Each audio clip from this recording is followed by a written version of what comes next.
ನಮಗೆ ಹೊಸ proposal ಕಳಿಸಿದೀವಿ. Okay. ಅದು ಹೊಸ ಪೋಸ್ಟ್ಗಳು ಸ್ಯಾಂಕ್ಷನ್ ಆಯಿತು ಅಂದರೆ ನಮಗೆ ಅಟ್ಲೀಸ್ಟ್ ಗೆಸ್ಟ್ ಟೀಚರ್ಸ್ ಆದ್ರೂ ನಾವು ಅಷ್ಟು ಕ್ವಾಂಟಿಟಿ ತಗೋಬೋದು. ಗೆಸ್ಟ್ ಟೀಚರ್ ಅಂತಂದ್ರೆ ಇವಾಗ ಗೆಸ್ಟ್ ಟೀಚರ್ನ ನೀವೇ ಅಪಾಯಿಂಟ್ಮೆಂಟ್ ಮಾಡ್ಕೊಳ್ತೀರಾ ಅಥವಾ ಇಲಾಖೆ ಮಾಡ್ಕೊಳ್ತೀರಾ? ನಾವೇ ಲೋಕಲ್ ಆಗಿ ಕ್ವಾಲಿಫೈಡ್. ಏನು ಮಾನದಂಡ ಸರ್ ಗೆಸ್ಟ್ ಟೀಚರ್ಗಳಿಗೆ? ಕ್ವಾಲಿಫೈಡ್ ಇರ್ಬೇಕಷ್ಟೇ, ಡಿ.ಎಡ್ ಆಗಿರ್ಬೇಕು. ಎಲ್ಲಿ ತನಕ? 1 to 5th. 1 to 5th D Ed ಆಗಿರ್ಬೇಕು. ಜಿಪಿಟಿ ತಗೊಂಡಿದ್ದಾರಪ್ಪ for the same qualification. Graduate primary teachers ಆಗಿರ್ಬೇಕು. ಅದೇ ಡಿ.ಎಡ್ ಅಂತ. Graduate primary BA B.Ed, BSc B.Ed ಆ ಥರದ್ದು 5th ಇಂದ 8th ವರೆಗೂ. 5th ಇಂದ 8th ವರೆಗೂ ಅಷ್ಟು ಮಾಡಿದ್ರೆ ನೀವು ಅವ್ರಿಗೆ ಲೋಕಲ್ಲಿ ಇರಬೇಕು. ಲೋಕಲ್ ಇರಬೇಕು. ಎಷ್ಟು ಜನ ತಗೊಬೋದು ಅಂತ ಏನಿಲ್ಲ. ಶಾಲೆಯಲ್ಲಿ ಖಾಲಿ ಹುದ್ದೆಗಳನ್ನ ಫಿಲಪ್ ಮಾಡ್ಕೋಬಹುದು. ಗೆಸ್ಟ್ ಟೀಚರ್ಸ್ ಇಷ್ಟಿಷ್ಟು ಅಂತ ಸ್ಯಾಂಕ್ಷನ್ ಮಾಡಿ ಕೊಡ್ತಾರೆ. ಫೈನಲ್ ನೇಮಕಾತಿ ಡಿಸಿಷನ್ ಅಲ್ಲೇ SDMC ಹೆಡ್ ಮಾಸ್ಟರ್. ನಿಮ್ದೇನು ಬರಲ್ಲ? ನಾವು ಈ ಶಾಲೆಗೆ ಇಷ್ಟು ಹುದ್ದೆ ಇದು ಮಾಡಿದೀವಿ, ನೀವು ತಗೊಳ್ಳಿ ಅಂತ. ಇದು 4 ಹುದ್ದೆ ಅಂತ ಒಂದು ಶಾಲೆ ಕೊಟ್ಬಿಡ್ತೀವಿ ಅಂತ ಅವ್ರು ಅವ್ರನ್ನ ನೇಮಕಾತಿ ಮಾಡ್ಕೊಂಡು ಅವ್ರಿಗೆ ವೇತನ ಪಾವತಿ ನಾವು ಮಾಡ್ತೀವಿ. ವೇತನಗೆ ನೇರ DBT ಇದೆಯಾ ಅಥವಾ ಇವ್ರು ಹೆಡ್ ಮಾಸ್ಟರ್ ಅಕೌಂಟಿಗೆ ಟೀಚರ್ಸ್ ಅಕೌಂಟ್ಗೆ ಹೋಗ್ತದೆ? ಅಲ್ಲ, ಈಗ ಒಂದಷ್ಟು ವಿಚಾರಗಳೇನಂದ್ರೆ ಕರೆಕ್ಟ್ ಆಗಿ ವೇತನಗಳು ಆಗ್ತಾ ಇಲ್ಲ ಅತಿಥಿ ಶಿಕ್ಷಕರಿಗೆ ಅನ್ನೋದು ವಿಚಾರ ಇದೆ. ಮಾರ್ಚ್ ವರೆಗೂ ಮಾಡಿದ್ದೀರಾ ಸರ್? ನಮ್ಮಲ್ಲಿ ಅಮೌಂಟ್ ರಿಲೀಸ್ ಮಾಡಿದ್ದೆ ಲೇಟು, ಅದನ್ನ 6 ತಿಂಗಳು ಮಾಡಿದೀವಿ. ಪೆಂಡಿಂಗ್ ಯಾರ್ದು ಎಲ್ಲ ಇನ್ ಟೈಮ್ ಮಾಡಿದೀವಿ. ಅಲ್ಲಲ್ಲ, ನಾನು ಹೇಳ್ತಿರೋದು ಪ್ರತಿ ತಿಂಗಳು ಕರೆಕ್ಟ್ ಆಗಿ ಆಗ್ತಾ ಇಲ್ಲ ಅನ್ನೋ ವಿಚಾರ. ಅಲಾಟ್ಮೆಂಟ್ ಬರ್ಬೇಕಲ್ಲ ಸರ್? ನನಗೆ ಅದು ಅಲಾಟ್ಮೆಂಟ್ ವಿಚಾರ ಆಮೇಲೆ ಮಾತಾಡಿ. ನಿಮಗೂ ಬಂದಾಗ ಆಗ್ತಾರೆ, ಅದು ನಿಮ್ಗೆ ತಡೆಯುತ್ತೆ. ಬಟ್ ಅವ್ರ 10,000 ರೂಪಾಯಿ ಸಂಬಳ ಅಲ್ವಾ, ಅವ್ರಿಗೆ ಅಲಾಟ್ಮೆಂಟ್ ಅಂತ ಕಾಯ್ದು ಎಷ್ಟು ತಿಂಗಳ ತನಕ ಕಾಯ್ಬೋದು ಅವರು ಅಂತ ನಾನು ಅದನ್ನು ಕೇಳಿ. ಪ್ರತಿ ತಿಂಗಳಿಗೆ ಸ್ಯಾಲ್ರಿ ಕೊಟ್ರೆ 10,000 ರೂಪಾಯಿ ಪರವಾಗಿಲ್ಲ ಅಂತ ಏನೋ ಮಾಡ್ಬೋದು. ಅಲಾಟ್ಮೆಂಟ್ ಬರೋ ತಗೊಂಡ್ರೆ ಅಲಾಟ್ಮೆಂಟ್ 6 ತಿಂಗಳಿಗೆ ಬರುತ್ತಾ 3 ತಿಂಗಳಿಗೆ ಬರುತ್ತಾ ಅಂತ ನಾನು ಅದನ್ನು ಸ್ಟಾರ್ಟಿಂಗ್ ಮಾತ್ರ ಲೇಟ್ ಆಗುತ್ತೆ ಸರ್. ಸ್ಟಾರ್ಟಿಂಗ್ ಈಗ ಮೇನಲ್ಲಿ ಅಪಾಯಿಂಟ್ ಮಾಡ್ಕೊಡ್ತೀವಲ್ಲ, ಅವಾಗ ಆಗಸ್ಟ್ ಸೆಪ್ಟೆಂಬರ್ ರಿಲೀಸ್ ಮಾಡ್ತಾರೆ ಫಸ್ಟ್ನೇ ಟೈಮ್. ಅಲ್ಲಿಂದ ಮುಂದಕ್ಕೆ ಏನ್ ಪ್ರಾಬ್ಲಮ್ ಈಗ ನಮ್ಗೆ ಅತಿಥಿ ಶಿಕ್ಷಕರಿಗೆ ಅಪಾಯಿಂಟ್ಮೆಂಟ್ ತಗೊಂಡು ಎಲ್ಲಿಂದ ತನಕ ಅವ್ರಿಗೆ ಅಪಾಯಿಂಟ್ಮೆಂಟ್ ಕೊಡ್ತೀರಾ? ಮಾರ್ಚ್ ಎಷ್ಟನೇ ತಾರೀಕು? March 31st. ಮಾರ್ಚ್ 31st ಅವ್ರಿಗೆ ಸ್ಯಾಲರಿ ಕ್ಲೋಸ್. ಒಂದು ಅಕಾಡೆಮಿಕ್ ಇಯರ್. ಇನ್ನ ಏಪ್ರಿಲ್ ಮೇ 2 ತಿಂಗಳು ಅವ್ರಿಗೆ ಖಾಲಿ ಇರ್ಬೇಕಾ ಸರ್ ಅವರು? ಸರ್ ರಜೆ ಅಲ್ಲ, ಅವ್ರಿಗೆ ಸ್ಯಾಲರಿ ಡ್ಯೂಟಿನೇ ಮಾಡಲ್ಲ ಅಲ್ಲ ಸರ್? ಡ್ಯೂಟಿನೇ ಮಾಡಲ್ವಲ್ಲ ಗೌರ್ಮೆಂಟ್ ಮಾಡಿರೋದು ಅಷ್ಟೇ. ಇದಕ್ಕೆ ಮಾರ್ಚ್ 31st ಅಲ್ಲ, 1 ವರ್ಷದಲ್ಲಿ 2 ತಿಂಗಳು ಸಂಬಳ ಇರಲ್ವಲ್ಲ? ಇದಕ್ಕೆ ಬೇರೆ ಕಡೆ ಕೆಲಸ ಮಾಡ್ಬೋದು ಅವರು?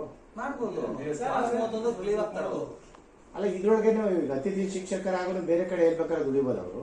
ಹಂಗಲ್ಲ, ಈಗ ರಜಾ ಇದೆಯಲ್ವಾ, ಮಾರ್ಚ್ 31 ಸ್ಯಾಲರಿ. ಆ 2 ತಿಂಗಳೆಲ್ಲ ಬೇರೆ ಕಂಪ್ನಿಗೆ ಹೋಗ್ಬೋದಾ? ಆಮೇಲೆ ಸರ್ ಅವ್ರನ್ನ ಅಲ್ಲ, ಅವ್ರಿಗೆ ಏನ್ ಗೊತ್ತಾ, ಅವ್ರಿಗೆ ಮುಗೀತು, ಅವ್ರಿಗೂ ನಮಗೂ ಸಂಬಂಧ ಇಲ್ಲ. ನೆಕ್ಸ್ಟ್ ಅವ್ರು ಸೇರ್ಕೊಂಡ್ರೆ ಅವರೇ ಬರ್ತಾರ ಬೇರೆಯವ್ರು ಕೊಡ್ತಾರ ಗೊತ್ತಿಲ್ಲ. ಅವಾಗ ಬಂದವರು ತಗೊಂಡು ನಮ್ಗೆ ಬಟ್ ಈಗ ಅವ್ರಿಗೆ ಭದ್ರತೆ ಅನ್ನೋದಿಲ್ಲ. ಅಂದ್ರೆ ನೆಕ್ಸ್ಟ್ ನೀವು ಕೊಟ್ಟರು ಕೊಡ್ಬೋದು, ಬಿಟ್ಟರು ಬಿಡ್ಬೋದು ಅನ್ನೋ ತರನ. ಅಲ್ಲ, ನಾರ್ಮಲಿ ಪ್ರಿಫರ್ ಮಾಡ್ತೀರಾ ಹೆಂಗೆ ಸರ್? ಈಗ ಈ ವರ್ಷ ತಗೊಂಡಿರ್ತಿರಲ್ಲ, ಈ ವರ್ಷ ಬಂದಿರದಲ್ಲ ಗೆಸ್ಟ್ ಟೀಚರ್, ಅವ್ರನ್ನೇ ಪ್ರಿಫರ್ ಮಾಡ್ತೀರಾ ಇಲ್ಲ ಬೇರೆಯವ್ರನ್ನ ಮಾಡ್ಕೊಂತೀರಾ? ಸರ್, ಇವಾಗ ಏನಾಗುತ್ತೆ, ಸಾಮಾನ್ಯವಾಗಿ ಅವರೇ ಕಂಟಿನ್ಯೂ ಆಗ್ತಿರ್ತಾರೆ. ಅಲ್ಲ, ಅದನ್ನ ಸಾಮಾನ್ಯವಾಗಿ ಇನ್ ಜನರಲ್ ಆಯ್ತಾ. ಮೊದಲನೇದಾಗಿ ಇಲ್ಲಿ ಸಿಗೋದೇ ಕಷ್ಟ ಇದೆ. ಗೆಸ್ಟ್ ಟೀಚರ್ ಬಂದವರು ಕಂಟಿನ್ಯೂ ಆಗ್ತಿರ್ತಾರೆ. ಹೋದ ವರ್ಷ ಮಾಡಿದ್ರು, ಈ ವರ್ಷ ಮಾಡ್ತಾ ಇರ್ತಾರೆ. ಆ ಥರದ್ದೇನಿಲ್ಲ, ಡಿಫ್ರೆನ್ಸ್ ಕೊಡ್ತಾರೆ. ಅವ್ರಿಗೆ ಬಿಟ್ಟಿದ್ದದು ವಿವೇಚನೆ ಅವ್ರದೇನೆ, ಡಿಸಿಷನ್ ನಮ್ದಲ್ಲ. ನಮ್ದೇನು ಮಾರ್ಚ್ ತಿಂಗಳು ವೇತನ ಸಾಮಾನ್ಯವಾಗಿ ಆಗಲ್ಲ. ಅದು ಮುಂದಿನ ಬಜೆಟ್ಗೆ ಹೋಗ್ಬಿಡುತ್ತೆ. ಅವ್ರು ನೆಕ್ಸ್ಟ್ ತಗೊಳ್ಳೋದೇ ಜೂನ್ಗೋ ಜುಲೈಗೋ, ಯಾವಾಗ ಮತ್ತೆ ಅಲಾಟ್ಮೆಂಟ್ ಬರುತ್ತೋ ಅವರು. ಬಟ್ ಈ ಸಾರಿ ಏನ್ ಮಾಡಿದ್ದಾರೆ, ಪ್ರಾವಿಷನ್ಸ್ ಮಾಡಿದ್ರು. ನಾವು ಭಾರಿ ಪ್ರಯತ್ನ ನಡೆಸಿದ್ವಿ, ಮಾರ್ಚ್ ಸಂಬಳ ಕೂಡ ಕಳಿಸ್ಬಿಡೋಣ, ರಜಾ ಇರುತ್ತೆ. ಅವರು ಗೆಸ್ಟ್ ಟೀಚರ್ಸ್ ಖುಷಿ ಆಗ್ಬಿಟ್ಟು, ಈಗ ನಾವು ಮಾರ್ಚ್ ಏನು ಏಪ್ರಿಲ್ 10 ತನಕ ಅವರು ವಾಲಂಟಿಯರ್ ಕೆಲಸ ಮಾಡ್ತೀವಿ ಅನ್ನೋದು ಅವರೇ ಸ್ವಇಚ್ಛೆಯಿಂದ ನಿಮಗೆ ಬರ್ಕೊಟ್ಟಿರ್ಬೇಕಲ್ಲ. ಹಂಗಾರೆ ದೂರ ಹೇಳಿರೋದು ನನಗೆ. ನಿಮಗೂ ಬರ್ಕೊಟ್ಟಿರ್ಬೇಕಲ್ಲ ಅದು ಆ ಏನ್- ಥರ ಏನಾದ್ರು ಹೇಳಿದ್ರೆ ಅಲ್ಲ ಮಾಡಿಸ್ತಾವ್ರೆ ಆ ದಬ್ಬಾಳಿಕೆ. ಥರ ಏನು ದಬ್ಬಾಳಿಕೆ ಅಂದ್ರು ನನ್ನ ಗಮನಕ್ಕೆ ಬಂದಿಲ್ಲ. ಸರ್ ನಾನು ನಿಮ್ಗೆ ಮಾತಾಡ್ತಾ ಇದ್ದೀನಿ ಅಂದ್ರೆ ನಾನು ಬೆಂಗಳೂರು ಉತ್ತರದ್ದು ಒಂದೇ ಮಾತಾಡ್ತಾ ಇಲ್ಲ, ಓವರ್ ಆಲ್ ಸ್ಟೇಟೇ ಬಟ್ ಮಾತಾಡ್ತಾ ನಮ್ಮಲ್ಲಿ ಇರೋದು. ಏನ್ ಗೊತ್ತಾ ಸರ್, ನಿಮ್ಮ ತಾಲೂಕಿನ ವಿಚಾರಕ್ಕೆ ಬಂದಾಗ ನಾವು- ನಿಮ್ಮಲ್ಲಿ ಏನು ಮಾನದಂಡ ಇಟ್ಟಿದ್ದೀರಾ ಅನ್ನೋದನ್ನ ನಾನು ಸರ್ ಮಾತಾಡ್ತಾ ನಮ್ದು ಇದ್ದೀನಿ. ಇಷ್ಟೇನೆ. ನಾವು we have conducted 2 meetings for guest teachers. ಗೆಸ್ಟ್ ಟೀಚರ್ಸ್ನ ಕರೆಸಿ ಅವ್ರು ಕೂರಿಸಿ ಅವ್ರಿಗೆ ಗೌರವ ಕೊಟ್ಟು ಅವ್ರಿಗೆ ವೇತನದ ಡೀಟೇಲ್ಸ್ ಎಲ್ಲ ನಮ್ಮ ಆಫೀಸ್ಗೆ ಕರೆಸಿ ಅವ್ರದ್ದೆಲ್ಲ ಡೀಟೇಲ್ಸ್ ತಗೊಂಡು ಪೇಮೆಂಟ್ಸ್ನ ಪರ್ಸನಲ್ ಇಂಟ್ರೆಸ್ಟ್ ಒಂದು ಮಾಡಿಕೊಟ್ಟಿದ್ದೀವಿ. ಹಾಗಾಗಿ ನಮ್ಮ ತಾಲೂಕಲ್ಲಿ ಆ ಥರದ್ದು ಯಾವುದೂ ಇದುವರೆಗೂ ನನ್ನ ಗಮನಕ್ಕೆ ಬಂದಿಲ್ಲ. ಆ ಥರ ಬಂದರೆ ಏನಾದ್ರು ಆ್ಯಕ್ಷನ್ ತಗೊಂತಾರೆ sir?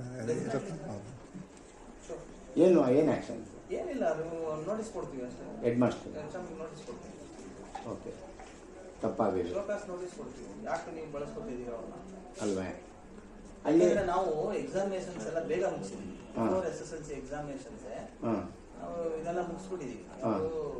Examination of primary schools ಹ್ಞೂ ಏನು ಕೆಲಸ ಇಲ್ಲ, ಹ್ಞೂ ಮತ್ತೇನಕ್ಕೆ ಇಲ್ಲ, ಅವಕಾಶ ಇಲ್ಲ. ಅಲ್ಲ, ಸರ್ಕಾರ 31ಕ್ಕೆ ರಿಲೀಸ್ ಮಾಡಿದ್ಮೇಲೆ ಸರ್ಕಾರದಲ್ಲಿ ಅವಕಾಶ ಇಲ್ಲ ಅಂತಾನೆ 31ಕ್ಕೆ ಮಾಡಿರೋದು. ಹೌದು. ಈ ಅಕಸ್ಮಾತ್ ಅವಕಾಶ ಇದ್ದಿದ್ರೆ ಏಪ್ರಿಲ್ ಸ್ಯಾಲರಿ ಕೊಡ್ಬೋದಾಗಿತ್ತು.